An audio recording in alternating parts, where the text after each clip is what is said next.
Minnesota, actually born and raised in St. Paul, Minnesota. So I come down here every Christmas since my daughter started having babies. And so had I known, I would have brought, I was just thinking about the picture that's on my living room wall that was, the picture was taken, I think, in about the 1890s, and it shows my great-grandmother, my grandfather, and my great-aunts and uncles.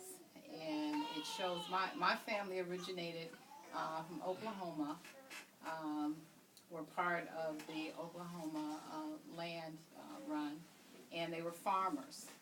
And my father was the oldest of 13 children, and he ended up, people always want to know, well, how did you end up in Minnesota?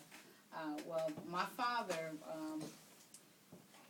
came to Minnesota to go to school, and he went to Dunwoody Technical College, which is very, at that time, he was the only African-American in his class, and I think Sharice grew up seeing his picture of his graduating class in his house.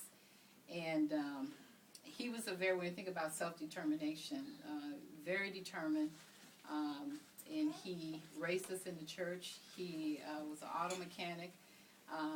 Back during those days, in the unions, there was a lot of racism, and I know that he joined with a lot of other men of color.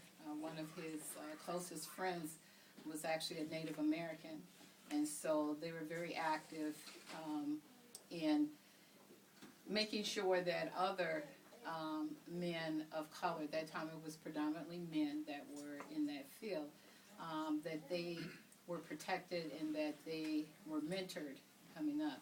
And one of the things that my dad always did, besides the fact that he worked in repairing large trucks, he always had a business of repairing cars and worked out of his garage in our house. And he was always underneath the car. So whenever I wanted to go and talk to Dad, you know, you would see his feet because he was always fixing somebody's car, and he was the neighborhood mechanic.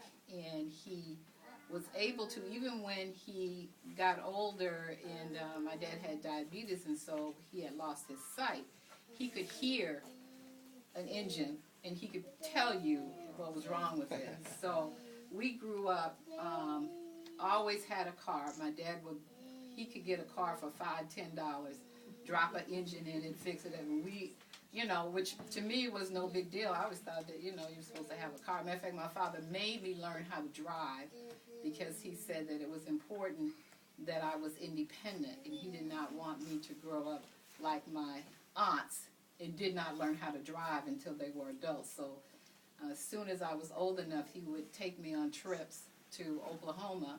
And I used to tell Sharice this story. I was scared to death. My dad would put me behind the wheel, and at that time we didn't have the interstates, and he would get in the back and go to sleep. I was scared to death, and one time he woke up, and I was trailing behind this big semi, and he woke up and he looked at me. He said, "Girl, you know you're supposed to pass that truck. What are you doing?" I was like, I was petrified. But that was my father, that he wanted to make sure that I, as a young woman, was independent. And so that's what I thought about in terms of self-determination. Very good story. Miss Pauline, you want to tell us about that school you went to?